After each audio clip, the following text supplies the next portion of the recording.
ये है talks news network और आप देख रहे हैं पॉलिटॉक्स, राजनीति का कच्चा चिट्ठा। कश्मीर में धारा 370 और 35A हटाने के फैसले पर जहां पूरे देश में जश्न मनाया जा रहा है और जिसमें भाजपा कार्यकर्ता जोर शोर से भाग ले रहे हैं, वहीं जयपुर में भाजपा के कई बड़े नेता शहर में होने के बावजूद इस जश्न से नदारद रहे।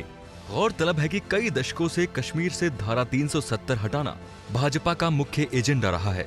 इसी मुद्दे पर श्यामा प्रसाद मुखर्जी ने पंडित जवाहरलाल नेहरू की सरकार से इस्तीफा देकर भारतीय जनसंघ की स्थापना की थी, जो जनता पार्टी से अलग होने के बाद प्रकारांतर से अब भारतीय जनता पार्टी है। श्यामा प्रसाद मुखर्जी ने निषेधाज्ञा तोड़कर कश्मीर की यात्रा की थी और गिरफ्तार भी कर लिए गए थे। उसके बाद वो रिहा नहीं हुए। कुछ दिनों के बाद कारावास में उनकी मौत हो गई थी। भाजपा और राष्ट्रीय स्वयंसेवक संघ से जुड़े कई लोग मानते हैं कि श्यामा प्रसाद मुखर्जी ने कश्मीर को भारत का अभिन्न अंग बनाने के लिए अपना बलिदान दिया था। अब केंद्र में भाजपा का पूर्ण बहुमत है। 5 अगस्त को गृह मंत्री अमित शाह ने श्यामा प्रसाद मुखर्जी का सपना साकार कर दिया है। ये मौका भाजपा के लिए जश्न मनाने का है। देश भर में भाजपा के जितने कार्यालय हैं, वहां इस फैसले का जोरदार स्वागत किया गया। कई जगह मिठाइयां बटी, कार्यकर्ताओं ने एक दूसरे को गुलाल लगाकर जश्न मनाया। टीवी के समाचार चैनल्स इस तरह के दृश्यों से भरे पड़े थे। भाजपा के अलावा कई अन्य पार्टियों ने भी फैसले का स्वागत किया। कांग्रेस में भी इस फैसले के कारण मतभेद की स्थिति बन गई है। कई कांग्रेस नेता फैसले का विरोध नहीं कर रहे हैं। ये भाजपा के लिए अब तक की सबसे बड़ी राजनीतिक सफलता भी है।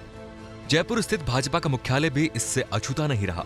कई कार्यकर्ता वहां जुटे, आतिशबाजी हुई, लड्डू बटे, लेकिन प्रमुख भाजपा नेताओं के गैर मौजूदगी अखरने वाली रही। यहाँ तक कि जयपुर में रहने वाले वरिष्ठ नेता और विधायक तक समारोह से दूर रहे। राजस्थान विधानसभा का सत्र जारी रहने से सभी भाजपा विधायक इन दिनों जयपुर में हैं। वसुंधरा राजे जयपुर से बाहर है, इसीलिए उनकी मौजूदगी संभव नहीं थी।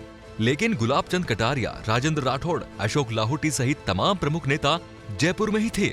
सोमवार शाम को विधानसभा सत्र का समापन होने के बाद उनके पास समय भी था। भाजपा कार्यालय विधानसभा से ज्यादा दूर भी नहीं है। वे वहां से 5-7 मिनट में भाजपा कार्यालय पहुंच सकते थे, लेकिन उन्हें ऐतिहासिक मौके पर जश्न मनाने में कोई रुचि नहीं थी। विधानसभा सत्र समाप्त होने के बाद भाजपा विधायकों ने भाजपा कार्यालय पहुंचने की बजाय जल्दी घर लौटना जरूरी समझा। प्रदेश के भाजपा मुख्यालय पर प्रदेश के संगठन महामंत्री चंद्रशेखर ने प्रेस कॉन्फ्रेंस की और विधेयक पारित होने का स्वागत किया। भाजपा के प्रदेश प्रवक्ता सतीश पूनिया, पूर्व प्रदेशाध्यक्ष अरुण चतुर्वेदी, महिला आयोग की पूर्व अध्यक्ष सुमन शर्मा, कालीचरण सर्राफ और कुछ अन्य भाजपा नेताओं को छोड़कर भाजपा कार्यालय में कोई बड़ा नेता नहीं दिखा। ये आश्चर्यजनक है। राजस्थान विधानसभा में भाजपा के 72 विधायक हैं। ऐतिहासिक मौके पर भाजपा कार्यालय से अधिकांश विधायकों की बेरुखी से ये भी संकेत मिलता है कि पार्टी में सब कुछ ठीक नहीं है। अगर पार्टी को लेकर भाजपा के विधायक गंभीर रहते तो कम से कम 10 विधायकों को तो पार्टी कार्यालय पहुंचना ही चाहिए था। अगर वसुंधरा राजे यहाँ होती तो कितने विधायक विधानसभा सत्र के बाद सीधे घर पहुंचने की हिम्मत जुटा पाते? क्या ये माहौल वसुंधरा राजे की गैर मौजूदगी के कारण तो नहीं है?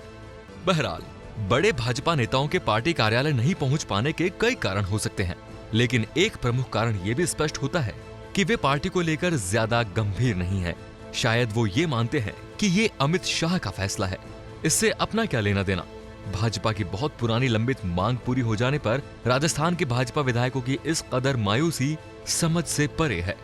पॉलिटॉक्स ब्यूरो, जयपुर। ये है टॉक्स न्यूज नेटवर्क और आप देख रहे हैं पॉलिटॉक्स, राजनीति का कच्चा चिट्ठा।